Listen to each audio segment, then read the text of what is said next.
Hello, hello. So today I wanted to show you this really cool portable flosser. So you have your base right here, and this opens up. As you can see, it opens up, and that's where you put the water in. And then you have different buttons. So you have the on-off button, the intensity level. So you can do, let's see, you can do low, medium, and strong, and then different flossing modes right here. And so you have standard, soft, strong, and pulse.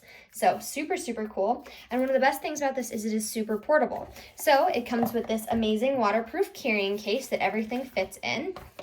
And then, so that's the base. For the actual flossing part, you have 4 different tips. So you have this spoon-like tip, you have this brush-like tip, this thinner brush-like tip, and then the full tube tiny spout tip. So you can do whatever flossing you need. And then of course it also comes with a charger. So you can take this wherever you want to go. It is super duper portable and super duper effective.